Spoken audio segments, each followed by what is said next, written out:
ان الحمد للہ نحمده ونستعینه ونستغفره ونعوذ باللہ من شرور انفسنا ومن سیئات اعمالنا من يهده اللہ فلا مضل له ومن يضلل فلا هادی له واشهد ان لا الہ الا اللہ وحدہ لا شریک له واشهد ان محمدا عبده ورسوله اما بعد فان خير الحديث كتاب الله وخير الهدي هدي محمد صلى الله عليه واله وسلم وشر الامور محدثاتها وكل محدثة بدعة وكل بدعة ضلالة وكل ضلالة في النار. اعوذ باللہ السمیع العلیم من الشیطان الرجیم من ہمزہ ونفخہ ونفثہ بسم اللہ الرحمن الرحیم رب اشرح لی صدری ویسر لی امری واحلل عقدۃ من لسانی یفقہوا قولی. بسم اللہ الرحمن الرحیم ان اللہ وملائکتہ یصلون علی النبی یا ایہا الذین آمنوا صلوا علیہ وسلموا تسلیما. اللہم صلی علی محمد وعلی آل محمد کما صلیت علی ابراہیم وعلی آل ابراہیم انک حمید مجید. اللہم بارک علی محمد وعلی آل محمد کما بارکت علی ابراہیم وعلی آل ابراہیم انک حمید مجید. اللہم ربنا آتنا فی الدنیا حسنۃ وفی الآخرۃ حسنۃ وقنا عذاب النار. ربنا آتنا من لدنک رحمۃ وہیئ لنا من امرنا رشدا. لا الہ الا انت سبحانک انی کنت من الظالمین. حسبنا اللہ ونعم الوکیل. یا حی یا قیوم برحمتک استغیث ولا حول ولا قوة الا باللہ العلی العظیم آمین. الحمدللہ آج 5 جولائی 2020 کی قرآن کلاس نمبر 35 کی اسٹوڈیو ریکارڈنگ ہونے جا رہی ہے. آج انشاءاللہ تعالی ہم سورۃ البقرہ کی آیت نمبر 235 سے آنورڈ سٹارٹ کریں گے. پچھلی دفعہ ہم نے 234 نمبر آیت کے اوپر اپنی گفتگو کو کنکلوڈ کیا تھا. یہ آلموسٹ مسلسل 3 کتابیں 3 ہمارے جو لیکچرز ہیں مسلسل یہ طلاق سے ریلیٹڈ جو شریعت کے احکامات ہیں اس سے ریلیٹڈ ڈیٹیل ڈسکشن کے اوپر یہ لیکچرز مشتمل ہیں. آج والا بھی انشاءاللہ اسی کے ضمن میں آئے گا. پچھلی دفعہ بھی طلاق کے حوالے سے میں نے ڈیٹیل ڈسکشن کی تو بعض لوگوں نے اس میں کامنٹس میں لکھا کہ جی جو احادیث میں طلاق کے طریقے کے متعلق چیزیں آئی ہیں یا اجماع امت سے اہل سنت کے ہاں ٹرانسفر ہوئی ہیں تو بعض لوگوں کی یہ ریزرویشن ہے کہ ہم ان چیزوں کو اس لیے ایکسیپٹ نہیں کرتے کہ وہ قرآن کے طلاق کے طریقے کے مخالف ہیں. تو جب قرآن میں جو طلاق کا طریقہ بیان ہوا ہے اس طریقے سے ہٹ کے جو بھی طلاق دے گا اس کی طلاق اسٹیبلش ہی نہیں ہوگی. یہ ان کا موقف ہے. لیکن بات وہی ہے کہ کتاب و سنت کو ہم صحابہ کرام علیہم رضوان کے اقوال کی روشنی میں سمجھتے ہیں کیونکہ وہ سب سے پہلے اسٹوڈنٹ ہیں نبی صلی اللہ علیہ وآلہ وسلم کے. جہاں تک بزرگ پرستی کا یا آبا پرستی کا یا سلف پرستی کا تعلق ہے تو ان ساری چیزوں کے تو میں بھی خلاف ہوں. لیکن اگر کوئی شخص یہ کہے گا کہ ہم صحابہ کرام یا اہل بیت کے فہم کو چھوڑ کر ڈائریکٹ قرآن کو اپنے فہم کے مطابق سمجھیں گے تو ظاہر ہے کہ اس کا یہ ہم فہم ایکسیپٹ نہیں کریں گے. اس کی وجہ یہ ہے کہ قرآن حکیم کے اولین مخاطبین جو ہیں وہ صحابہ کرام تھے. ہاں انڈیویجول کسی صحابی کی رائے سے آپ کو اختلاف ہو سکتا ہے لیکن جب صحابہ کا اجماع ہو کسی مسئلے کے اوپر یا اکثریت صحابہ کرام کی ایک طرف ہو پھر اب آپ کو کوئی حق نہیں پہنچتا کہ آپ اس طرح کے معاملات کو آگے لے کے چلیں ان کی مخالفت کے اوپر. دوسری بات یہ کہ یہ قرآن حکیم کے خلاف کی جو بات کی جاتی ہے مختلف ٹاپکس کے اوپر یہ بھی بہت بڑا دھوکہ ہے.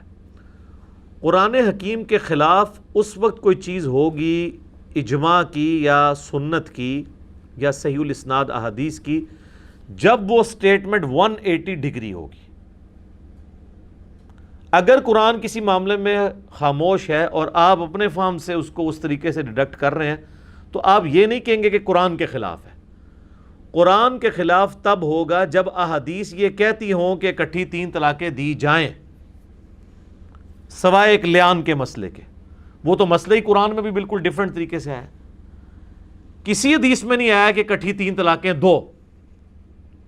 اگر اس طرح آتا پھر ہم کہتے ہیں یہ قرآن کے خلاف ہے. احادیث میں تو یہ آیا ہے کہ 3 طلاقیں جب دی گئی ہیں تو اسے اسٹیبلش کیا گیا ہے گناہ کے ہوتے ہوئے. یہ کہیں احادیث میں نہیں آیا کہ جی اکٹھی 3 طلاقیں دی جائیں.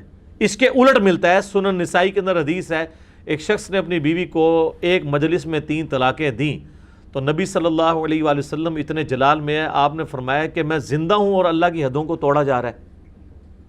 ایک صحابی کھڑے ان کا یا رسول اللہ اجازت دیں اس کی گردن میں کاٹ دوں, لیکن آپ علیہ السلام نے اس کی اجازت نہیں دی. یہ حدیث اس بات کا ثبوت ہے کہ نبی علیہ السلام نے اس کو ناپسند فرمایا ہے اکٹھی 3 طلاقیں دینے کو, اور کہا جا رہا ہے کہ اللہ کی حدود توڑی جا رہی ہیں.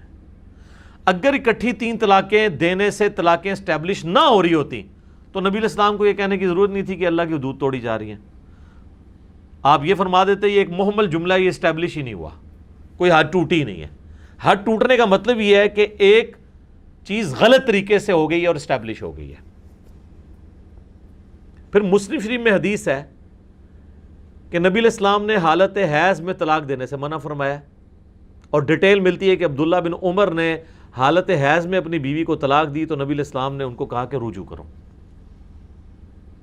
تو وہ پھر آگے وہ تابعی پوچھتا ہے کہ وہ ایک طلاق جو حیض کی حالت میں دینا حرام ہے, وہ جو دی تھی وہ اسٹیبلش ہو گئی تھی. انہوں نے کہا اس کو اسٹیبلش کیے بغیر تو چارہ نہیں تھا, اگرچہ ہوئی حرام طریقے سے, لیکن اس ایک طلاق کو جو ایک اختیار تھا مرد کا وہ اس نے یوز کر لیا, وہ اسٹیبلش ہو گئی. اسی طریقے سے عوام میں یہ بھی مشہور ہے کہ جی جو پریگننٹ عورت ہے, حاملہ, اس کو طلاق نہیں ہوتی. یہ بھی بالکل جھوٹ ہے, کسی آیت کسی حدیث میں نہیں ہے. یہ آپ کی فلموں میں فلما دیتے ہیں. تو فلموں میں تو کئی ایک چیزیں ہیں جو عقیدے بن جاتے ہیں لوگوں کے. چاہے عورت پریگننٹ ہے یا نہیں ہے, طلاق اس کو دیں گے وہ طلاق اسٹیبلش ہو جائے گی. تو یہ ان باتوں کو یہ کہنا کہ قرآن کے خلاف ہے, قرآن کے خلاف تب ہوں گی جب آپ 180 ڈگری قرآن سے دکھائیں گے. قرآن میں کس جگہ پہ لکھا ہے کہ کوئی اگر اکٹھی 3 طلاقیں دے تو طلاقیں نہیں ہوں گی؟ جب تک یہ سٹیٹمنٹ نہیں. قرآن اس حوالے سے خاموش ہے, جس طرح اس سے بڑے معاملات میں قرآن خاموش ہے. قرآن کہتا ہے جب جمعے کے لیے اذان دی جائے تو مسجد کی طرف جاؤ, لیکن بتاتے ہی نہیں ہے کہ اذان کے الفاظ کیا ہیں. اب کوئی اجتہاد کرے کہ نہیں جی وہ اذان کے الفاظ یہ ہوں گے کہ جی جمعے کا ٹائم ہو گیا آ جاؤ مسجد. اذان کہتے ہیں پکارنے کو, تو پکارا ہی نہیں الفاظ کے ساتھ جائے گا. وہ سنت ہمیں بتاتی ہے کہ اذان کے الفاظ ہیں جو نبی علیہ السلام نے تعلیم فرمایا امت کو. اسی طریقے سے قرآن حکیم میں نماز کی تاکید 700 مقامات پر آئی ہے, طریقہ ایک جگہ بھی نہیں آیا. آپ سے مشورہ کر کے قرآن نازل ہوتا تو ایک جگہ تاکید آتی, باقی 700 کی جگہ جو ہے وہ 15-20 آیات اس طرح کی ڈیٹیل نازل ہوتی جس میں نماز کا طریقہ آ جاتا تو اختلاف ہی ختم ہو جاتا. تو یہ یاد رکھیں کہ دین کے ماخذ بنیادی طور پر 2 ہیں, قرآن اور سنت. جو کہتا ہے نا کہ دین کا ماخذ صرف قرآن ہے سنت نہیں ہے, وہ کافر ہے. جی گمراہ نہیں, کافر. اسے کفر اسلام کے اوپر بات ہوگی. اور جو یہ کہتا ہے کہ جو حدیث قرآن کے خلاف ہوگی, قرآن سے ٹکرائے گی, ہم اسے ایکسیپٹ نہیں کریں گے, وہ ہمارا بھائی ہے, اسے گلے سے لگائیں گے, لیکن اسے یہ سمجھائیں گے, گلے سے لگانے کے بعد نا اس کو بھینچیں گے زور سے, اور اسے کہیں گے کہ بھائی قرآن کے خلاف تب ہوگی جب 180 ڈگری سٹیٹمنٹ آئے. اس کی مثال میں نے کئی دفعہ بیان کی ہے. یہ میری ایک ڈیٹیل جو مجلس نمبر 96 ریکارڈ ہوئی تھی جاوید احمد غامدی صاحب حفظہ اللہ تعالیٰ کے نظریات کے اوپر, 200K پلس لوگ دیکھ چکے ہیں اسے. اس کے بنیادی 40 منٹ جو شروع کیے وہ میں نے اسی پہ تو بریف کیے تھے کہ ہم سے مقدمے پہ, اصول پہ بات کریں.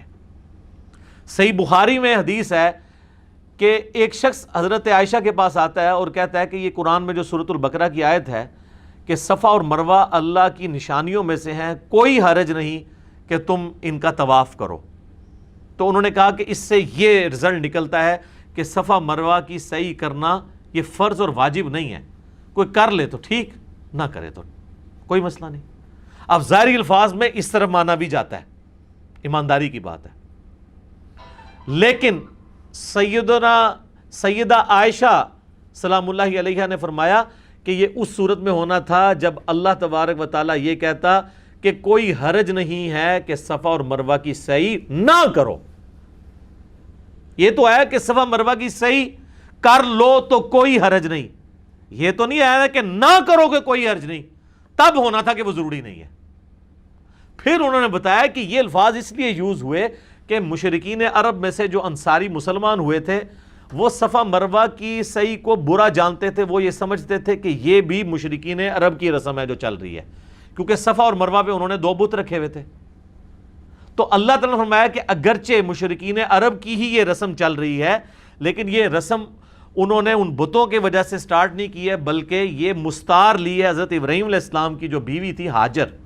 یہ ہاجرہ لفظ غلط ہے، ہاجر لفظ ہے، ہاجر.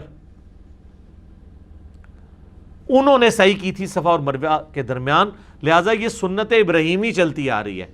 تو کوئی حرج نہیں تم کرو، یہ اپنے دل میں میل نہ لاؤ کہ یہ مشرکین عرب کی رسم ہے.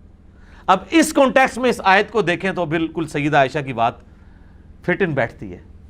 اب یہ کہنا کہ جی کوئی حرج نہیں ہے، تو یہ جو احادیث میں صفا اور مروہ کی سعی کو واجب قرار دیا گیا ہے حج اور عمرے کے لیے، یہ حدیثیں ہی فراڈ ہیں. اور جو سنت سے سنی اور شیعہ کا اجماع چلتا آ رہا ہے اس مسئلے پہ، یہ سارا اجماع ہی فراڈ ہے. تو اپنی عقل کا علاج کروائیں. یہ قرآن کی رٹ ہم سے، باقی تو سب لوگ صرف قرآن کی رٹ ہی لگاتے ہیں. قرآن کی توحید کس نے آگے پبلک کو بالکل واضح کر کے بتائی ہے اور پوری دنیا کو اپنا دشمن کر لیا ہے؟ صرف اس پلیٹ فارم نے.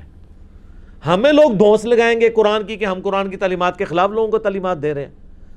وہ لوگ جو اپنے محلے میں کھڑے ہو کے نا چوک میں توحید کی بات نہیں کر سکتے، ہاں نیٹ پہ چھپ چھپا کے صرف کمنٹس کر سکتے ہیں، یہ پوسٹیں شیئر کروا سکتے ہیں. وہ بھی اگر سائبر کرائم والے پہنچ جائیں تو وہ اس سے بھی لانے برات کر دیں گے. یہ تو توحید کی دلیری ہے. کون سا عالم دین ہے اس وقت جو قرآن کی توحید کو پبلک تک پہنچا رہا ہو؟ جرت ہی نہیں ہوتی. بس وہی توحید بیان کرتے ہیں، نہیں چاند اللہ نے بنایا، سورج اللہ نے بنایا. وہ سارے ہوتے غیر مسلم ہی مان رہے ہیں چاند اللہ نے بنایا، سورج اللہ نے بنایا. اس توحید نال کوئی فرق نہیں پیندا. توحید وہ بیان کرنی ہے جو نوح علیہ السلام نے بیان کی ہے، اور 950 سال میں 80 بندے بھی پورے نہیں کر سکے. سینچری تو مارنی دور کی بات ہے، 80 بھی پورے نہیں ہوئے. تو وہ توحید آپ سے کوئی نہیں سنے گا. تو اللہ کا شکر ہے یہ پلیٹ فارم قرآن کی دعوت کو لے کے چل رہا ہے. قرآن سے 180 ڈگری جب تک سٹیٹمنٹ نہیں ٹکرائے گی، قرآن خاموش ہے کہ کٹھی 3 طلاقیں دی جائیں تو اس کا کیا ہوگا. وہ صحابہ کرام کے میں نے الموطا امام مالک سے بتایا اقوال موجود ہیں، پوری ڈیٹیل کے ساتھ یہ چیزیں موجود ہیں. اور دوسری بات یہ، ہمارے معاشرے میں جو چیز عام ہو گئی ہے نا کہ 3 طلاقیں ضروری دینی ہے، بیوی کون ہی ہے، یہ بھی غلط ہے. طلاق تو ایک ہی دینی چاہیے. 3 طہر کے بعد 90 دن کے بعد وہ طلاق بائن بن کے بیوی ویسے ہی فارغ ہو جائے گی، نکاح ٹوٹ جائے گا. اب اس عورت کی مرضی، چاہے آپ سے دوبارہ نکاح کرے کیونکہ ایک طلاق ہوئی بھی ہے نا، چاہے کسی اور مرد سے کرے. البتہ 90 دن کے اندر وہ والا مرد جو ہے زیادہ حقدار ہے رجوع کرنے کے، کیونکہ وہ طلاق رجی ہوگی، اس میں نکاح نہیں ٹوٹتا، صرف طلاق ہوتی ہے. لیکن 90 دن کے بعد طلاق بائن ہونے سے نکاح بھی ٹوٹ جاتا ہے. اب نیا نکاح اور نیا حق مہر ہوگا. تو طلاق ہونی ایک چاہیے. یہ جو کہتے ہیں نا جی سنت طریقہ یہ ہے کہ ایک طلاق دیں، پھر 90 دن کے بعد دوسری طلاق دیں، پھر 90 دن کے بعد تیسری طلاق دیں، جو غامدی صاحب اور ذاکر نائک کی طرف منسوب کی جاتی ہے. تو ہم ان سے پوچھتے ہیں کہ یہ طریقہ قرآن میں کہاں لکھا ہوا ہے کہ 90 دن بعد ضروری طلاقیں دینی ہیں تم نے؟ یہ بھی تو آپ نے خود ہی گھڑا ہے نا، اور آپ دعویٰ کر رہے ہیں کہ یہ قرآن کا طریقہ ہے. قرآن کا طریقہ تو ہے کہ طلاق ایک دینی ہے آپ نے.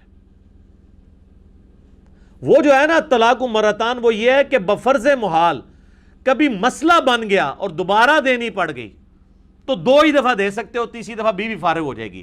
یہ جو آپ کہتے ہیں نا قرآن کا طریقہ ہے کہ 90 دن بعد دیں گے، پھر 90 دن بعد دیں گے، جھوٹ باندھ رہے ہیں آپ لوگ قرآن کے اوپر. کدھر قرآن میں لکھا ہوا ہے 90 دن کے بعد دیں گے؟ قرآن میں تو ایک طلاق کا ذکر ہے صرف، کہ طلاق ایک دینی ہے، اور اس کے بعد ذکر آتا ہے کہ چاہو تو رجوع کر لو، اور چاہے تو وہ جب 90 دن گزر جائیں وہ کسی اور سے نکاح کر لے۔ دوسری تیسری طلاق تو قرآن میں ہے ہی نہیں ہے، وہ تو اس صورت میں ہے جب وہ بسانے کی نیت سے لے آیا تھا، پھر کبھی حالات کبھی خراب ہو گئے، سال بعد 2 سال بعد 10 سال بعد تو اس نے دوسری دی۔ یہ 90 دن کے جو آپ نے پیچز بنا کے اور ایک خود ساختہ طریقہ امت کو بتا رہے ہیں اور کلیم کر رہے ہیں گلے پھاڑ پھاڑ کے یہ قرآن کا طریقہ ہے، تو قرآن ہم سے زیادہ آپ جانتے ہیں؟ کدھر قرآن میں لکھا ہوا ہے طریقہ؟ کوئی قرآن میں یہ طریقہ نہیں لکھا ہوا۔ قرآن اس حوالے سے خاموش ہے، جس طرح اس سے بڑے معاملات کے اوپر قرآن خاموش ہے، سنت کی طرف لے کے جاتا ہے، اس معاملے میں بھی سنت کی طرف لے کے جاتا ہے۔ کافی عرصہ پہلے جب میرا یہ نظریات سامنے آئے نا، اس وقت مولانا اسحاق صاحب رحمہ اللہ تعالی زندہ تھے، تو ہمارے جو فات بھائی ہیں جو ان کا چینل چلاتے ہیں، مولانا اسحاق اردو، نسٹ یونیورسٹی میں وہ پروفیسر ہیں، شریف النفس آدمی ہیں، مجھ سے رابطے میں رہتے ہیں، تو انہوں نے نا مولانا اسحاق صاحب رحمہ اللہ تعالیٰ کو کال ملائی کہ اس طرح جو ہے نا، وہ انجینئر صاحب کہتے ہیں کہ ایک مجلس کی 3 طلاقیں 3 ہوتی ہیں۔ انجینئر صاحب یہ نہیں کہتے کہ ایک مجلس میں 3 طلاقیں دی جائیں، میں تو 1 طلاق کے بھی مخالف ہوں، آپ 3 کی بات کر رہے ہیں۔ ہم تو لوگوں کو چیخ چیخ کے مسلم شریف کی حدیث سنا رہے ہیں کہ شیطان کا تخت پانیوں پہ لگا ہوا ہے، وہ تو خوش ہوتا ہے جب کوئی طلاق ہوتی ہے، تو وہ اپنے اس چیلے کو جس نے طلاق کروائی ہوتی ہے اس کو جفی ڈال کے ملتا ہے۔ میں نے کو کہنا ہے کہ 3 طلاقیں ایک مجلس میں دیں، میں تو یہ بتا رہا ہوں کہ اگر کوئی دے بیٹھے تو اسٹیبلش ہو جائیں گی، لوگوں کو ایجوکیٹ کریں کہ 3 کیا، وہ 1 بھی نہ دیں، اور جب کبھی دینی پڑے تو 1 ہی دیں۔ اور اگر پاکستان کے قانون کے شر سے بچنا ہو تو عورت خلا لے لے، کیونکہ مسند امام شافعی میں سیدنا عثمان غنی رضی اللہ تعالیٰ عنہ کا فتویٰ موجود ہے کہ اگر عورت خلا لے گی نا، اگرچہ خلا ایکویلنٹ ٹو 3 طلاق ہوتا ہے، یا 1 طلاق 90 دن گزر جائیں تو اس کے ایکویلنٹ ہوتا ہے، لیکن اس میں چونکہ مرد نے طلاق نہیں دی ہوتی، لہٰذا اسی مرد کے ساتھ دوبارہ شادی ہو سکتی ہے، حلالے اور حرامے کے بغیر ہی۔ وہ میں نے پچھلی دفعہ بریف کر دیا تھا حلالہ کیا اور حرامہ کیا۔ حلالہ بھی وہ ایک چھری بنائی ہوئی ہے، وہ تو حلالہ نیچرل ہو جائے تو ہو جائے، یہ جو پری پلان حلالہ ہے اس کو تو سنن ابن ماجہ میں لعنت کی گئی ہے۔ تو مولانا اسحاق صاحب کو انہوں نے کال ملائی کہ اس طرح جی انجینئر صاحب یہ کہتے ہیں جی کٹھی تھی۔ میں نے کبھی یہ نہیں کہا کہ کٹھی 3 طلاقیں دیں، میں تو آپ سے ایک ورژن آگے ہوں، آپ تو کہتے ہیں نا 90 دن کر کے کہیں، میں تو کہتا ہوں 2 ہی کوئی نہ، اور اگر 2 تو قرآن کے تحت 1 ہی دو، 90 دن کے بعد وہ ویسے ہی آزاد ہے، چاہے آپ سے شادی کرے چاہے کسی سے، کم از کم آپشن تو کھلا رہے۔ تو آپ کے بزرگوں نے، آپ کے علماء نے، آپ کے بھی سو کالڈ قرآن کی دعوت دینے والوں نے آپ کو قرآن کے طلاق کا طریقہ بھی غلط بتایا ہے۔ قرآن کی طلاق کا طریقہ تو ہم آپ کو بتا رہے ہیں کہ یہ ہے، آپ کو کس نے کہہ دیا 90 دن کے بعد دو؟ وہ بھی غلط ہے۔ طلاق تو 1 ہی دینی ہے اگر ضرورت پڑے، 90 دن بعد وہ ویسے ہی عورت آزاد ہے۔ ویسے بھی اس نے جو اپنا خلا کا وہ اس کا جو عدت کا پیریڈ ہے وہ تو 90 دن گزارنا ہی ہے، چاہے کسی نے حرام کام کرتے ہوئے کٹھی 3 دی ہیں چاہے 1 دی ہیں، 90 دن تو اس نے گزارنے ہیں، اس سے پہلے تو وہ شادی کر بھی نہیں سکتی، لہٰذا 1 ہی دیں، 90 دن بعد وہ آزاد ہے۔ ہاں، جو عورت خلا لے گی تو وہ ابو داؤد ترمذی ابن ماجہ میں موجود ہے کہ اس کی جو عدت ہے نا وہ 1 مہینہ ہے، بشرطے کہ وہ پریگنٹ نہ ہو۔ پریگنٹ کی قرآن میں آیا کہ وضع حمل، اولاد پیدا ہونے کے بعد اس کی عدت ختم ہوگی، چاہے وہ 6 مہینے لگ جائیں، چاہے وہ 9 مہینے لگ جائیں، چاہے 1 دن لگے۔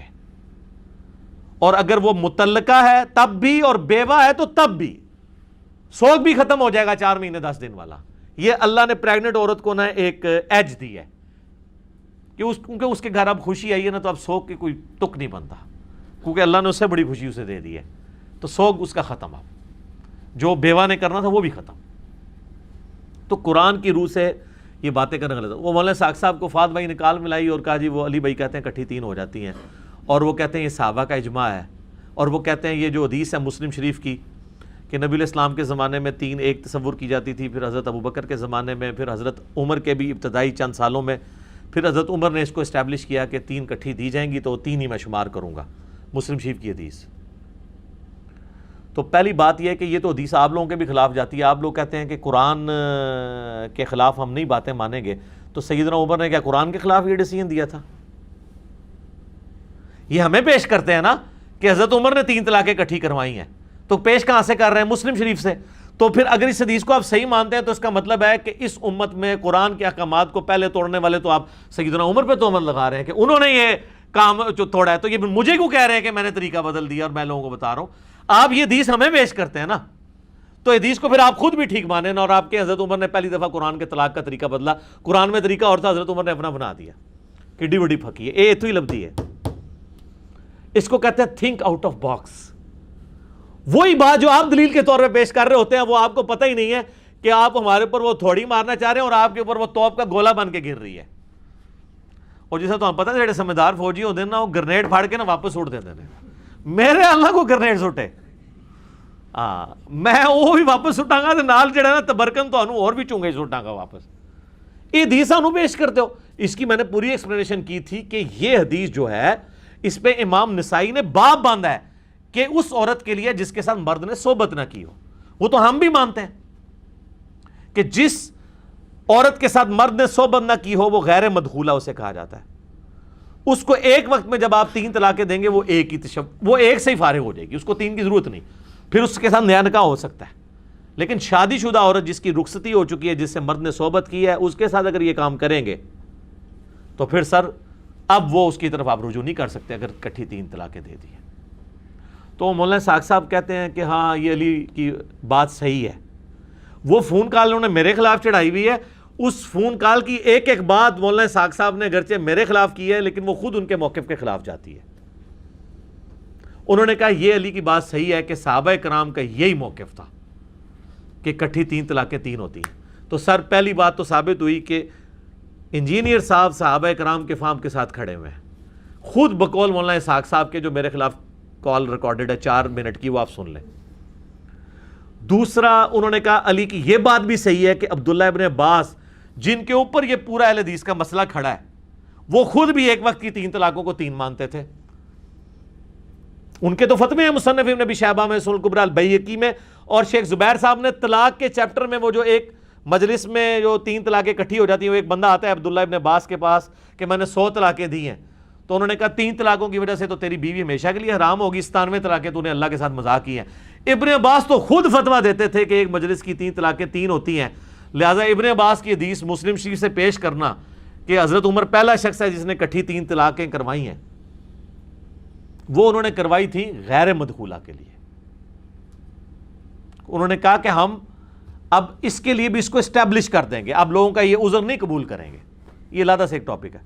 تو وہ مولانا ساق صاحب کہتے ہیں کہ وہ ابن عباس بھی دیتے تھے۔ لو جی، ایک ابن عباس پہ ہی آپ کھڑے تھے اور اس کی بھی ایک روایت کے اوپر جو مسلم شریف کے اندر ہے، اور اس کا فہم بھی آپ اس طریقے سے بیان کرتے تھے، اور جب ہم کہتے تھے کہ ابن عباس تو خود اس کے خلاف چلتے ہیں جو اپنی روایت بیان، اگر راوی حدیث اپنی روایت کے خلاف چل رہا ہو تو اس کا کیا مطلب ہے کہ وہ اس روایت کو کس درجے میں لیتا ہے؟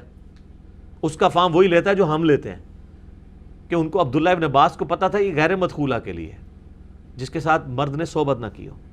تو مولانا ساق صاحب کہتے ہیں وہ ابن عباس واقعی نا فتویٰ وہی دیتے تھے جو حضرت عمر کا ہے، وہ فتنے کے ڈر کی وجہ سے فتویٰ، یہ انہوں نے مولانا ساق نے تعویل کی۔ اس میں پھر میں نے ان کو علمی طور پہ جواب دوں گا ان کے شاگردوں کو کہ ابن عباس تو وہ بندہ ہے جو تو ڈرتا ہی نہیں تھا بڑے سے بڑے سخت حکمران سے بھی۔ خود مولانا ساق صاحب بتاتے ہیں کہ جی جو ہم بھی بیان کرتے ہیں کہ سنن نسائی میں حدیث ہے کہ وہی عبداللہ ابن عباس عرفات میں باہر نکلتے ہیں اور تلبیہ کی آواز نہیں سنتے، تو کہتے ہیں میں تلبیہ کی آواز نہیں سن رہا، تو بتایا جاتا ہے لوگ حضرت معاویہ کے ڈر کی وجہ سے تلبیہ کہنا چھوڑ گئے، چونکہ حضرت علی اونچی آواز میں تلبیہ کہتے تھے، انہوں نے سنت جاری کی تھی، حضرت معاویہ اس کے الٹ چل رہے تھے۔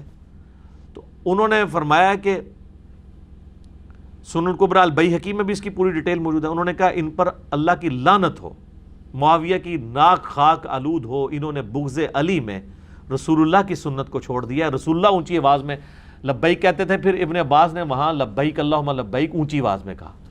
یار حضرت معاویہ کا جو دور ملوکیت تھا، جتنی سختیاں اس کے اندر تھیں، حضرت عمر میں تو پھر بھی سنت کی بات سن کے ٹالنس آ جاتی تھی۔ ابن عباس تو وہ دلیر بندہ ہے جو حضرت معاویہ کے اگینسٹ کھڑا ہو گیا۔ اس کے بارے میں کہنا کہ حضرت عمر کے دور میں وہ حضرت عمر کی عزت کرتے ہوئے خاموشی اختیار کر لیتے تھے. اور یہ وہی ابن عباس ہے جس کے بارے میں مسند احمد میں آتا ہے حج تمتع پہ جب حضرت عمر نے پابندی لگائی اور لوگ آ کے جو وہ بات کرتے ہیں تو حضرت ابن عباس ہی کہتے ہیں قریب آسمان سے پتھر برس پڑے کہ میں تمہیں رسول اللہ کی حدیثیں سناتا ہوں اور تم کہتے ہو کہ عمر نے حج تمتع پابندی لگائی، رسول اللہ نے حج تمتع کیا ہے. یہ وہ ابن عباس ہیں، وہ تو لحاظ ہی نہیں کرتے تھے کس کا. لہٰذا ان کی بات کہنا کہ انہوں نے تقیتاً حضرت عمر کے دور میں 3 کو 3 کہا تھا، بعد میں تو کوئی ملتا ہی نہیں ہے. ان کے تو فتاوے جو موجود ہیں ان میں تو یہی ملتا ہے کہ وہ اسٹیبلش کرتے تھے.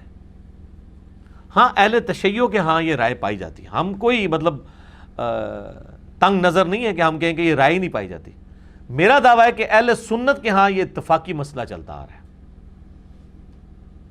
اہل سنت میں یہ ابن تیمیہ سے پہلے کسی نے اس مسئلے کو اس طریقے سے جو ہے نا وہ کھڑا نہیں کیا، اور ابن تیمیہ کے بعد بھی اہل حدیث میں سارے لوگ اس کے قائل نہیں ہیں.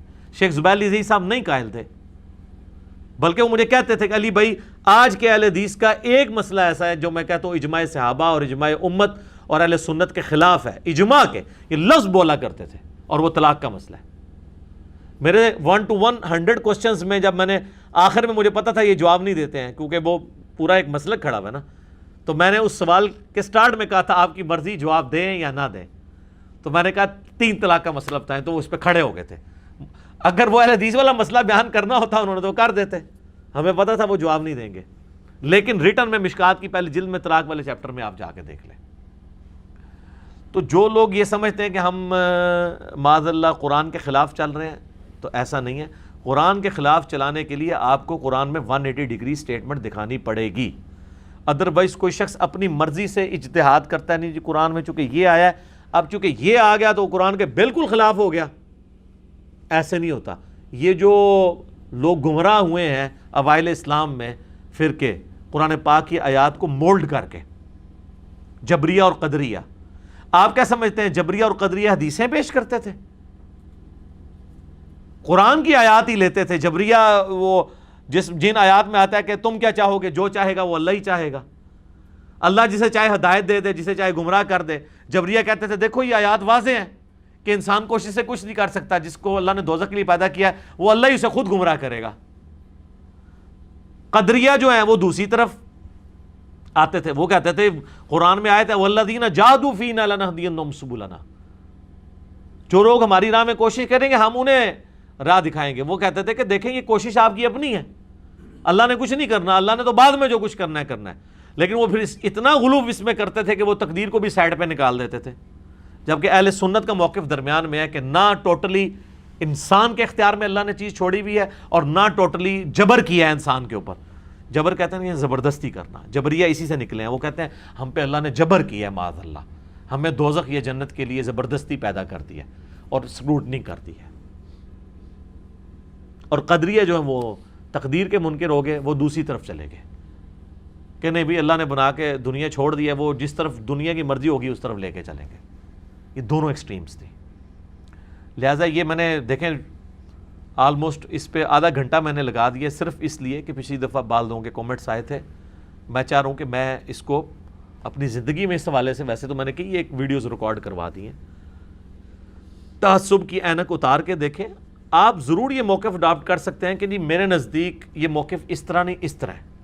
ہمیں کوئی یہ دھونس نہ لگائے کہ ہم قرآن کے خلاف چل رہے ہیں. قرآن کے حق میں آواز بلند کرنا اور اپنی لائف کو سٹیک پہ لگانا، کروڑوں لوگوں کی دشمنیاں مول لینا اس پلیٹ فارم سے ہو رہا ہے. لہٰذا یہاں کوئی نہ سمجھے کہ ہم قرآن کے خلاف کوئی بات ایکسیپٹ کر لیں گے. طلاق کا تو مسئلہ ہی بہت چھوٹا ہے. مجھے کیا تھا، میں طلاق میں بھی مخالفت لے سکتا ہوں. آج جو لوگ شرک کے اوپر چل رہے ہیں آپ ان کو کہیں گے طلاق کا مسئلہ زیادہ آپ کو چبھتا ہے یا چبھے گا اگر میں وہ والا موقف اڈاپٹ کروں، یا یہ جو انجینئر صاحب آپ کے بابوں کے ساتھ جو کچھ کرتے ہیں ان کی تعلیمات کے ساتھ یہ چبھتا ہے. تو وہ کہیں گے جی وہ سارے موقف ہی اڈاپٹ کر لیں ہمارے مخالفت کے، صرف ہمارے بابوں کو کہنا چھوڑ دیں تو ہم اس کے ساتھ کھڑے ہیں.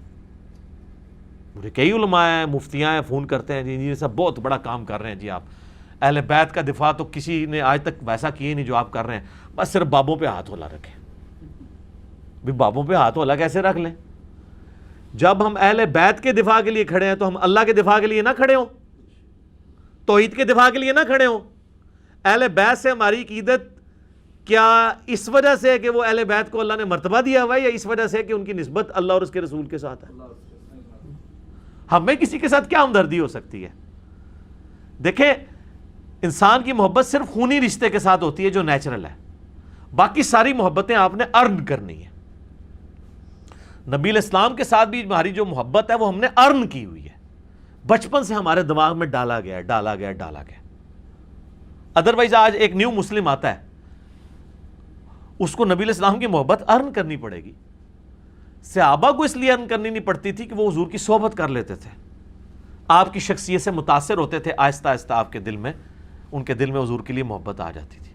آج نبی علیہ السلام کی آپ کس طرح کسی کے دل میں محبت ڈالیں گے؟ تعلیمات کی روشنی میں آہستہ کرتے وہ ارن کرے گا۔ لیکن ماں باپ کی محبت، بیوی بچوں کی محبت آپ کو ارن نہیں کرنی پڑتی، بلکہ آپ کے اندر جبلی طور پہ اللہ نے رکھی ہوئی ہے۔ تو اہل بیت کی محبت ہمارے اندر جبلی نہیں ہے، ہم نے ارن کی ہے۔ صحابہ کی محبت ہم نے ارن کی ہے، رسول اللہ کی محبت ہم نے ارن کی ہے۔ تو جو محبتیں ہم نے ارن کی ہوئی ہیں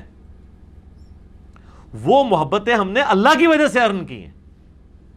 جبلت میں جو ہماری محبت ہے وہ ہماری گاڈ کے ساتھ ہے، جو کریٹر ہے ہمارا، وہ ہمارے اندر وہ محبت موجود ہے۔ آپ اسے عشق الہی کہہ دیں، اس کو محبت الہی کہہ دیں، جو بھی آپ اس کے لیے نام رکھتے ہیں، باقی سب نسبتیں تو اس کی وجہ سے۔ جامعہ ترمذی میں حدیث ہے، نبی صلی اللہ علیہ وآلہ وسلم نے فرمایا، اللہ سے محبت کرو کہ اس نے تمہیں نعمتوں سے نوازا ہے، یعنی تمہارے پاس جو کچھ ہے، تمہارے بیوی بچے ماں باپ صحت آنکھیں دل گردے سرکمسٹانسز سب کچھ اللہ کے ہیں، یہ ڈیزرو کرتا ہے اسے محبت کرو، اور مجھ سے محبت کرو کہ میں اللہ کا پیغمبر ہوں۔ رسول اللہ نے اپنی شخصیت کو بھی اللہ کے ساتھ جوڑا ہے۔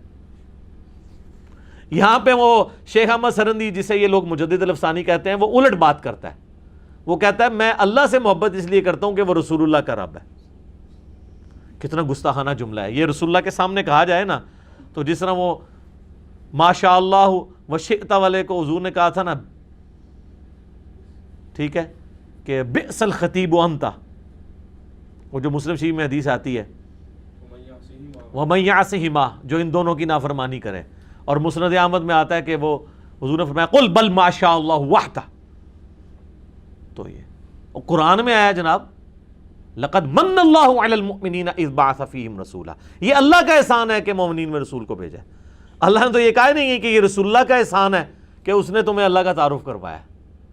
یہ ہر چیز کو الٹتا ہے، اور یہ تو چلو پرانے تھے نا، رسول اللہ تک رہتے تھے، اب تو رسول اللہ صلی اللہ علیہ وسلم بھی بیچ میں سے نکل چکے ہیں، اب تو کہتے ہیں ہمارے بابے سب کچھ ہیں، انہوں نے ہی ہمیں اللہ رسول کا تعارف کرایا، کھیت ہے مٹی تو انہوں تعارف کرایا ہے، اپنی عبادت کروائی ہے، اپنے نامہ دے کلمے پڑھوائے نے۔ تو ان چیزوں کو سمجھے کہ ہم سب کچھ اللہ کے ریفرنس سے لے کے چلتے ہیں۔ اگر اللہ کو آپ نے نکال دیا ہے تو سر آپ کے پلے اب کوئی شے نہیں ہے۔ کوئی رشتہ، چاہے روحانی رشتہ ہو، چاہے جسمانی رشتہ ہو، چاہے دودھ کا رشتہ ہو، چاہے نسب کا رشتہ، اس کی زیرو اہمیت ہے۔ ہم بھی اپنے ماں باپ کے ساتھ وہی سلوک کر رہے ہوتے جو آج گوروں نے ان کو اولڈ ایج ہاؤسز میں رکھا ہوا ہے، اگر ہمیں شریعت کی پابندی نہ ہوتی۔ وہ کہتے ہیں دیکھیں جی ہمارے ماں باپ نے تو اپنی جوانی عیاشی سے گزاری ہے، تو ہمیں حق نہیں ہے کہ ہم اپنی جوانی عیاشی سے گزاریں کہ ان کو پالیں ادھر بیٹھ کے۔ لاجیکلی وہ بات بالکل درست ہے، بچپن میں ہی تھوڑا عرصہ پالا ہے نا، اس کے بعد جب جوانی ہوتی ہے تو وہ اپنی عیاشی کر رہے ہوتے ہیں اور اولاد ہو جاتی ہے۔ وہ کہتے ہیں اب ہماری عیاشی کرنے کا موقع ہے تو ہم ان کو 20 30 40 سال بابوں کو، ادھر تو بابے پھر بھی جلدی جان چھوڑ دیتے ہیں، ادھر تو آپ کو پتہ ہے 80 90 تک تو سارے ہی جاتے ہیں۔ وہ کہتے ہیں اب ہم 20 سال کے ہوئے تو 60 سال اب ان کو پالیں، انہوں نے تو ہمیں 20 سال نہیں پالا تو ان کو ہم 60 سال سنبھالیں۔ لاجیکلی تو بالکل ٹھیک کر رہے ہیں۔ ہاں اللہ کے ریفرنس سے دیکھا جائے تو اللہ نے قرآن حکیم میں کم از کم 4 مقامات پہ توحید کے بعد سب سے پہلا حق ماں باپ کا کہا ہے، تو یہ تو اللہ کا منہ ہمیں مارتا ہے۔ ادروائز تو کوئی شخص بھی کسی کے ساتھ جو ہے وہ خیر خواہی والا معاملہ نہ کرے۔ یہ سب کچھ لوگ جو ہے نا وہ 2 نمبری کر رہے ہوتے ہیں یہ لو میرجز میں بھی آپ دے رہے ہوتے ہیں جی جان دے دوں گا جی یہ کر دوں گا وہ کروں گا، بعد میں آپ دیکھتے ہیں کتے کی طرح ایک دوسرے کو پڑھ رہے ہوتے ہیں، طلاقیں ہو جاتی ہیں، 80% سے زیادہ ناکام ہو جاتی ہیں. تو وہ محبت نہیں ہوتی ہے، وہ بیسیکلی شہوت ہوتی ہے جس کو انہوں نے ایک پاکیزہ محبت کا نام دیا ہوتا ہے. محبت تو شادی کے بعد ہوتی ہے، کیونکہ اللہ نے قرآن میں آپ دیکھ لیں کہیں بھی عورت سے مرد کے ساتھ جو تعلق ہے اس کو شادی کے بعد ہمیشہ ذکر کیا ہے کہ ہم نے تمہاری جنس سے تمہاری بیویاں بنائی تاکہ تم ان سے سکون حاصل کرو اور دل میں محبت ڈال دی ایک دوسرے کے. اللہ تو بعد ہی شادی کے بعد سٹارٹ کرتا ہے، پہلے والا تو کوئی فیر والا چکر ہی نہیں ہوتا جس کو پاکیزہ محبت کہتے ہیں. اور پاکیزہ محبت وہ کہتے ہیں کہ جی بس وہ جی ہم نے وہ ایکسٹریم رویہ کوئی قائم نہیں کیا، بس ہاتھ لگانے تک ہے یا کوئی ڈیٹ مارنے تک ہے، اس کو پاکیزہ محبت. لعنت ہے، پاکیزہ محبت کہاں سے ہوئی ہے؟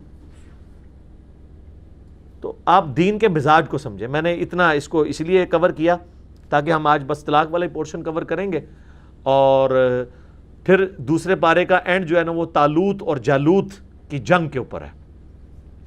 وہ متقاضی ہے کہ ہم اسے الگ ایک لیکچر میں کور کریں انشاءاللہ نیکسٹ قرآن کلاس کے اندر.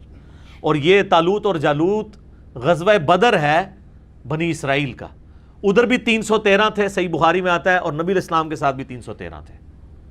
اور یہ طالوت اور جالوت کی جنگ اسی جگہ پہ ہوئی تھی، عین الجالوت جسے کہا جاتا ہے، جہاں پہ سلطان رکن الدین بیبرس نے پہلی دفعہ منگولوں کو شکست دی تھی، جو میں نے ارطغرل ڈرامے والے اس میں کلپ میں بتایا تھا.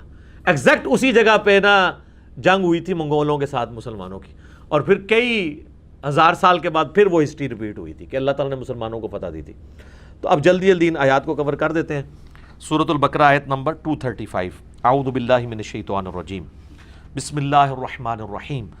ولا جناح علیکم فیما عرضتم بہ من خطبۃ النساء، اور کوئی گناہ نہیں تم پر اس بات میں کہ اشارے سے پیغام نکاح پہنچا دو ان عورتوں کی طرف، یعنی جو عورتیں مطلقہ ہیں یا بیوہ ہو چکی ہیں. او اکننتم فی انفسکم، یا اپنے دل میں اس خواہش کو چھپائے رکھو. علم اللہ انکم ستذکرونہن، اللہ تعالیٰ خوب جانتا ہے کہ تم ان کا ذکر تو کرو گئی، تم خواہش رکھتے ہو ان سے نکاح کی، لیکن ظاہر ہے کہ جب تک عدت ہے اس دوران آپ ان کو پیغام نکاح نہیں پہنچا سکتے، یہ اللہ کی طرف سے حرام ہے. وَلَٰكِن لَا تُوَاعِدُوهُنَّ سِرًّا، البتہ ان سے کوئی خفیہ طور پر وعدہ نہ لو. إِلَّا أَن تَقُولُوا قَوْلًا مَعْرُوفًا، ہاں شریعت کے مطابق کوئی معروف بات کر سکتے ہو، کسی کے ذریعے یہ پیغام پہنچا سکتے ہو، لیکن اس میں نکاح کے الفاظ نہیں استعمال. کسی عورت کے ذریعے ایسی مطلقہ یا بیوہ کو آپ پیغام یہ پہنچا سکتے ہیں کہ جی آپ نے عدت گزارنے کے بعد مجھے آپ سے ایک ضروری کام ہے. یہ نہیں کہہ سکتے کہ میں آپ سے نکاح کی خواہش رکھتا ہوں، تو ظاہر ہے کہ وہ عورت کو ایک اشارتاً بات پہنچے گی. تو یہ اللہ کی حدود ہے. وَلَا تَعْزِمُوا عُقْدَةَ النِّكَاحِ حَتَّى يَبْلُغَ الْكِتَابُ أَجَلَهُ، اور اس وقت تک بات پکی مت کرو نکاح کی یہاں تک کہ وہ جو اللہ کی کتاب ہے وہ اپنی انتہا کو پہنچے. یعنی کتاب سے مراد شریعت، یعنی اگر وہ عورت مطلقہ ہے تو پھر ظاہر ہے کہ 3 طہر تک، اور اگر وہ بیوہ ہے تو 4 مہینے 10 دن، وہ بھی قرآن میں گزر چکا، اور اگر وہ پریگنٹ ہے تو وہ پورے وضع حمل کے بعد اس کے بعد کے بھی 40 دن. وَاعْلَمُوا أَنَّ اللَّهَ يَعْلَمُ مَا فِي أَنفُسِكُمْ فَاحْذَرُوا، اور جان لو کہ اللہ تبارک و تعالی خوب جانتا ہے جو تمہارے جی کے اندر ہے، اس سے ڈرتے رہو.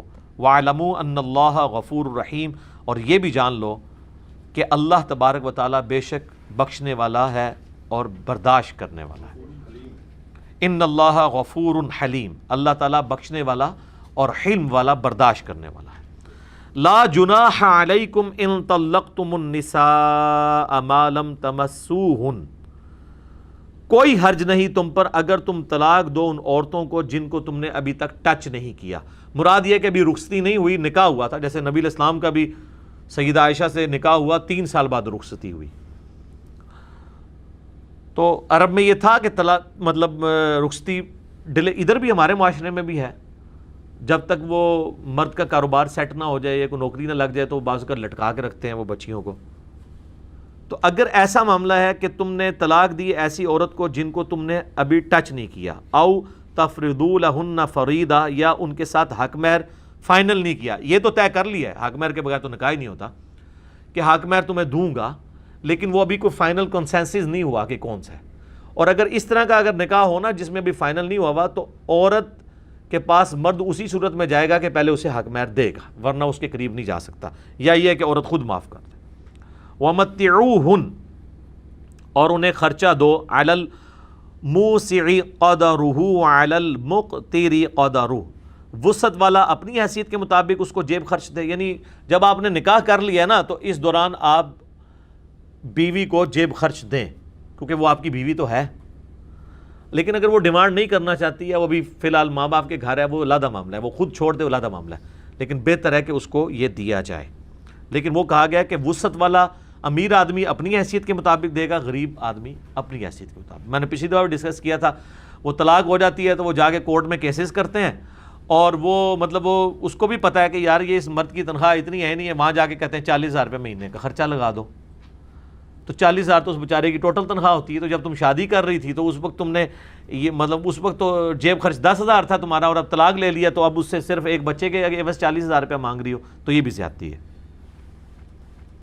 متاعا بالمعروف، یہ اپنی اپنی حیثیت کے مطابق. یہ دیکھیں جی اسلام کی کتنی خوبصورتی ہے کہ ہر معاشرے میں یہ رقم ڈیفرنٹ ہوگی. اب اس کی رقم کو ڈیفائن کر کے اگر فقہ کی کتابوں میں لکھ دیا جائے، اور پھر وہ فقہ کی کتابوں نے کہہ دی دیکھیں جی یہ تو ہمارے اماموں نے بزرگوں نے رقم بتائی ہے، قرآن میں تو لکھی نہیں ہوئی ہے، تو آپ تو بیڑا غرق کر رہے ہیں. آپ کے بزرگ اگر بتائیں گے بھی تو غلط ہے. اگر انہوں نے اس وقت چاندی لکھی تھی تو آج تو چاندی ایبسلیٹ ہو گئی ہے، بزرگ تو پھر فیل ہو گئے، اب تو پوری کرنسی آ گئی سونے کے اوپر. تو بزرگوں نے اگر چاندی کے حساب سے خرچہ اس زمانے میں لگایا تھا تو آج تو پھر انجینئر صاحب بتائیں گے کون سا خرچہ ہے، تو آپ ہمارے مقلد ہو جائیں گے. نہیں، یہ اجتہاد کا دروازہ قیامت تک کھلا ہوا ہے، بزرگوں کا کوئی لینا دینا نہیں. وہ بزرگ اپنے زمانے کے لیے ضرور بزرگ تھے، جدید فقہی مسائل ہر دور میں ان کو ریفریز کیا جائے گا.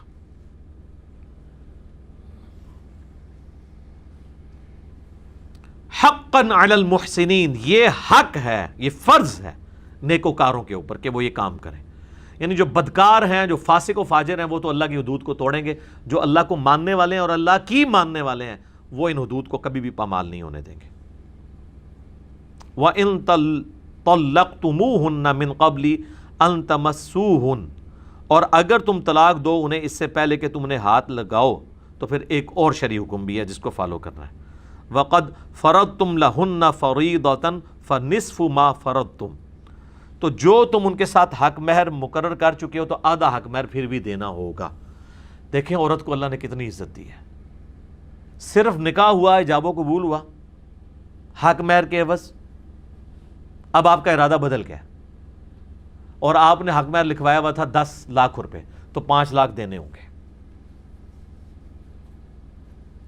یا 1 تولہ سونا لکھوایا ہوا تھا حق مہر، تو آدھا تولہ دینا ہوگا.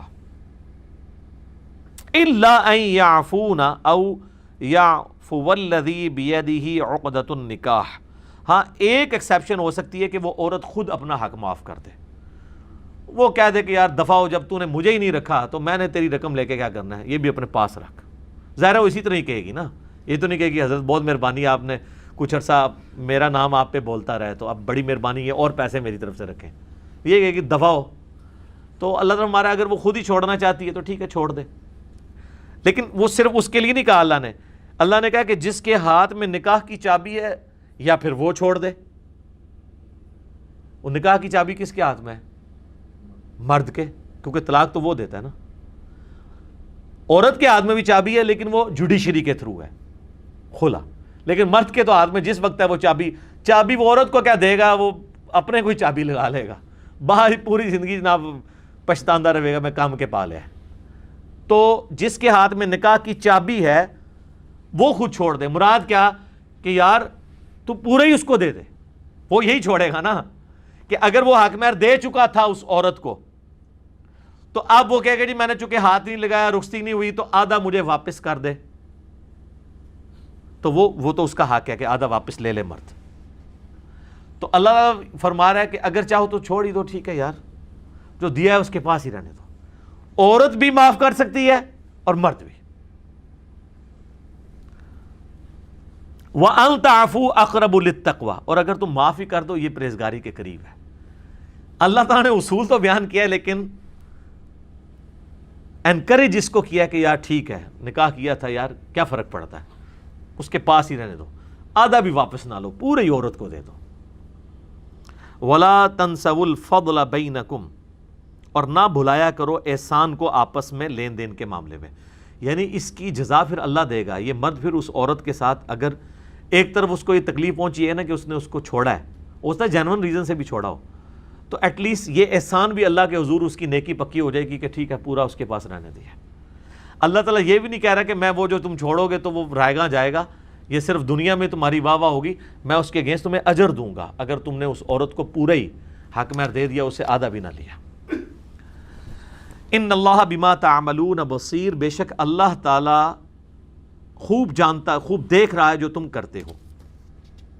اب یہ طلاق کی اتنی لمبی ڈسکشن جو کئی آیات سے چل رہی ہے، اس کو کنکلوڈ اللہ تعالیٰ کس کے اوپر کر رہا ہے؟ نماز کے اوپر، کیونکہ طلاق کے مسائل میں جگہ جگہ ایک بات آئی تھی، تقوی، تقوی، اللہ سے ڈر جاؤ، اللہ تمہیں دیکھ رہا ہے، اللہ کی حد نہیں چھوڑنی، اللہ تمہارے نفسوں کے اندر آنے والے خیالات کو بھی دیکھنے والا ہے۔ تو اللہ کا تصور دل میں پختہ کرنے کا ذریعہ سب سے بڑا کون سا ہے؟ نماز۔ موسیٰ علیہ السلام کو بھی اللہ نے کیا وحی کی تھی؟ وَأَقِمِ الصَّلَاةَ لِذِكْرِي، مجھے یاد رکھنے کے لیے نا نماز کو قائم رکھنا ہے۔ باقی ساری عبادات تو چھوٹی ہیں نا جی، ایٹ لیسٹ جو عبادت ریکوائرڈ ہے وہ تو نماز ہے۔ اور کوئی بندہ کوئی سنت اذکار نہ بھی کرے، صرف فرض نماز ہی پڑھتا رہے، تو وہ 5 ٹائم اللہ تعالیٰ کو رسپانس کر رہا ہے، اللہ کی یاد اس کے دل سے جا نہیں سکتی۔ تو اس کا ذکر آ رہا ہے، حافظوا علی الصلوات، نمازوں پر پختگی اختیار کرو، حفاظت کرو۔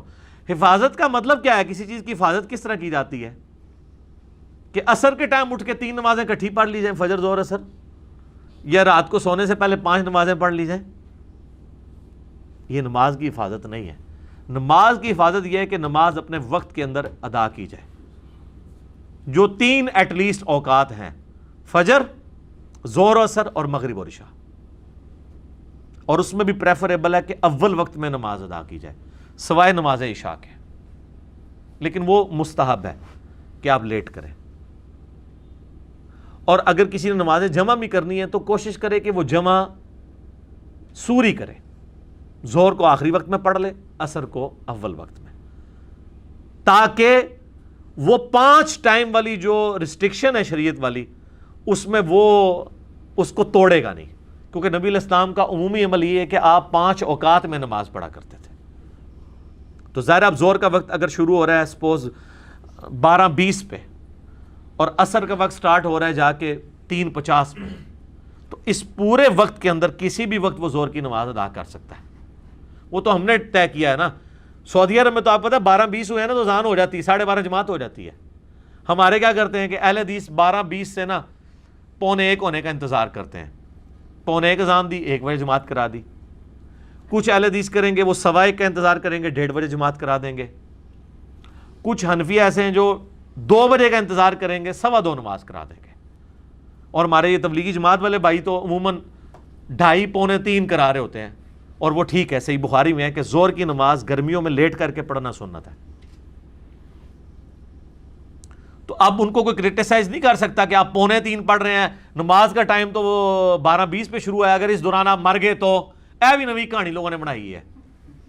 اور مرنے والے نے 2:45 نہیں جا کے مرنا ہے، 12:21 تک بھی تو مر سکتا ہو، ٹھیک ہے۔ اب وہ 12:30 مر رہا ہے تو اس کو اللہ تعالیٰ یہ کہے گا کہ ٹائم تو 12:20 پہ داخل ہوا تھا، تو انہیں 12:25 پہ ظہر کیوں نہیں پڑھ لی؟ جب اللہ نے اتنا لمبا ٹائم دیا ہوا تو آپ خام خواہ بیچ میں ماچے بن کے تو بیچ میں مسائل نکال رہے ہیں؟ نہیں، آپ کا رائٹ ہے، آپ جناب 3:45 اٹھیں، وضو کریں، 3:50 سے پہلے اگر آپ، یا آپ 3:40 پہ اٹھتے ہیں وضو کریں، اور عصر کا وقت 3:50 پہ داخل ہو رہا ہے اس سے پہلے ظہر پڑھ لیں۔ آپ کو دنیا کیا اللہ میں نہیں پوچھ سکتا، کیونکہ وہ اللہ تعالیٰ لا تبدیل لکلمات اللہ، اللہ نے جو اپنے احکام بنا دیے نا وہ اللہ تعالیٰ اپنے احکامات کو نہیں توڑے گا، آپ سے نہیں سوال ہوگا۔ اور سر یہ تو وہ مسئلہ ہے جس کو امام حنیفہ بھی مانتے ہیں، یہ جمع سوری وہ ہے جس کو امام حنیفہ بھی مانتے ہیں کہ اگر وہ پوری زندگی بھی جمع سوری کرتا رہے اس پہ کوئی شرعی فتویٰ نہیں ہے۔ جو نمازیں جمع کرنے کے خلاف ہیں وہ بھی کہتے ہیں جمع سوری ٹھیک ہے، کہ آپ ظہر کو آخری وقت میں پڑھیں، 3:40 پہ ظہر پڑھ لیں، 3:50 پہ عصر کا وقت شروع ہوا یہ پڑھ لیں۔ اسی طریقے سے اگر عشاء کا وقت آج کل آلموسٹ 8:58 پہ یا 9 بجے شروع ہو رہا ہے تو آپ 8:45 مغرب پڑھ لیں، 9:05 پہ عشاء پڑھ لیں۔ تو یہ وہ ہے جس کو امام حنیفہ بھی کہتے ہیں کہ یہ غلط ہے ہی نہیں، کیونکہ یہ 5 اوقات میں 5 نمازیں ہیں۔ لہٰذا میں اہل تشیع سے بھی کہوں گا کہ وہ انہوں نے جو ایک روٹین بنائی ہوئی ہے نا، جمع تقدیم کی ہے، جمع تاخیر تو وہ کرتے ہی نہیں، جمع تقدیم ہی کرتے ہیں، یعنی وہ ظہر کے وقت میں 7 عصر پڑھتے ہیں، مغرب میں، وہ بھی اگر تھوڑی سی ٹالرنس دکھائیں کہ اس کو چینج کریں، کبھی الگ اوقات میں پڑھیں، جس طرح کئی شیعہ علماء پڑھتے ہیں۔ اب جواد نقوی صاحب کو ہم ملنے گئے تو وہ بتا رہے تھے کہ ظہر ہمارے ساتھ پڑھتے ہیں، عصر کی نماز عصر کا وقت جب داخل ہوتا ہے اس وقت پڑھتے ہیں، ہمارے ساتھ جمع نہیں کرتے یہ تقدیم، کبھی جمع تاخیر کر لیں، کبھی جمع سوری کر لیں، تو یہ سارے طریقے سنت ہے۔ تو نمازوں کی حفاظت کرو، والصلاۃ الوسطیٰ، اور خصوصاً جو درمیان والی نماز ہے نا اس کی تو لازمی حفاظت کرو۔ صلاۃ الوسطیٰ کے بارے میں کئی اقوال ہیں، صحابہ کرام کے 2 گروہ ہیں، دونوں احادیث کی روشنی میں ہیں۔ ایک گروہ کا موقف ہے کہ یہ صلاۃ الوسطیٰ فجر کی نماز ہے، اور اکثریت کا موقف ہے یہ نماز عصر ہے، اور میرا اس پہ یوٹیوب پہ کلپ بھی ہے صلاۃ الوسطیٰ کے اوپر۔ میرا بھی موقف یہی ہے کہ یہ نماز عصر ہے، کیونکہ بخاری و مسلم دونوں میں حدیث ہے کہ جب غزوہ خندق کے موقع پر کافروں کے تیروں کی وجہ سے مسلمان اوپنلی میدان میں آ کے نماز نہیں ادا کر سکے اور نبی علیہ السلام کی نماز قضا ہو گئی عصر کی، تو آپ نے کہا اللہ تعالیٰ ان کے گھروں کو آگ سے بھر دے، انہوں نے ہماری صلاۃ الوسطیٰ ضائع کروا دی۔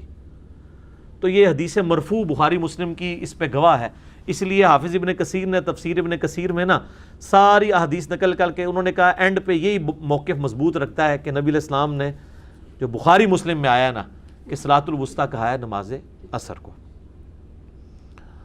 کیونکہ کاروبار زندگی پیک پہ ہوتا ہے، یا اگر لوگ دن کے وقت آرام کر رہے ہوں تو پھر عصر کی نماز پڑھنا تردد ہے، زور پڑھ کے تو بندہ سو جائے کھانا کھا کے، عصر کے لیے اٹھنا ایک تردد ہے۔ باقی فجر کی نماز اور عشاء کی نماز کی تو لادہ سے جو بخاری مسلم میں ہے کہ منافقین پہ یہ باری ہیں، وہ تو اتنی سخت وعیدیں ہیں۔ ہر نماز کی اپنی اہمیت ہے جی، اس میں آپ ذہن میں رکھیں۔ اور جو تھم رول یہی ہے کہ دنیا میں آپ کے لیے جو کام سب سے مشکل ہے نا، آپ کے لیے وہ سب سے زیادہ اجر کا باعث ہے۔ اب گاؤں میں رہنے والے جو لوگ ہیں ان کے لیے آپ اگر پوچھیں، ان کے لیے فجر کوئی مسئلہ ہی نہیں ہے، کیونکہ انہوں نے صبح اٹھ کے وہ بھینسوں کا دودھ دونا ہوتا ہے، باقی مسئلے ان کو عشاء کی نماز مشکل لگتی ہے، مغرب کے بعد ان کو نیند آنا شروع ہو جاتی ہے، ہمیں بسترا ملے اور ہم جا کے لیٹ جائیں۔ ہم سے اگر آپ پوچھیں جنہوں نے دن کو جاگنا ہوتا ہے، ہم تو کہتے ہیں جی عصر کی نماز بڑی آسان ہے، ٹھیک ہے جی، ہم رات کو لیٹ سوتے ہیں، ہمارے لیے فجر کے وقت اٹھنا زیادہ تردد ہوتا ہے، خصوصاً گرمیوں میں۔ تو اس لیے ہر نماز کی اہمیت اپنی جگہ ہے، یہ ذہن میں رکھیے گا۔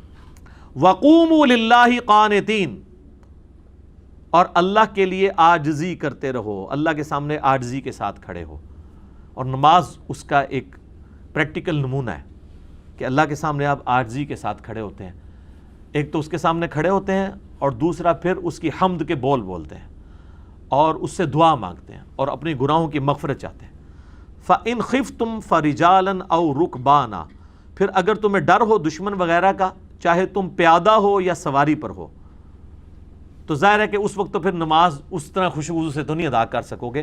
فَإِذَا أَمِنْتُمْ، پھر جب تم امن کی حالت میں پہنچ جاؤ، فَاذْكُرُوا اللَّهَ كَمَا عَلَّمَكُمْ مَا لَمْ تَكُونُوا تَعْلَمُونَ، پھر اللہ کا ذکر کرو جس طرح کہ اس نے تمہیں سکھایا ہے جو تم نہیں جانتے تھے۔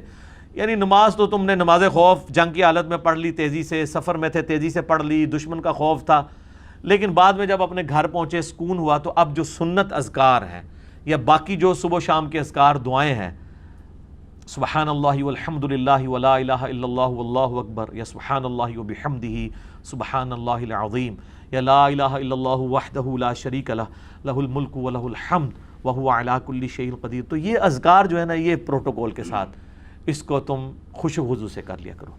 تو یہ اذکار دیکھیں کتنے امپورٹنٹ ہیں کہ آپ کی نمازوں کی جو کمی ہے نا خوش و خضوع کی، وہ اس سے پوری ہو رہی ہے۔ اس لیے تسبیحات فاطمہ ہر نماز کے بعد نبی علیہ السلام نے تعلیم فرمائی ہے، کیونکہ اس میں تو سارے بہترین کلمات ہیں، سبحان اللہ، الحمدللہ، اللہ اکبر، اور اینڈ پہ لا الہ الا اللہ بھی آ گیا 100 کا عدد پورا کرنے کے لیے۔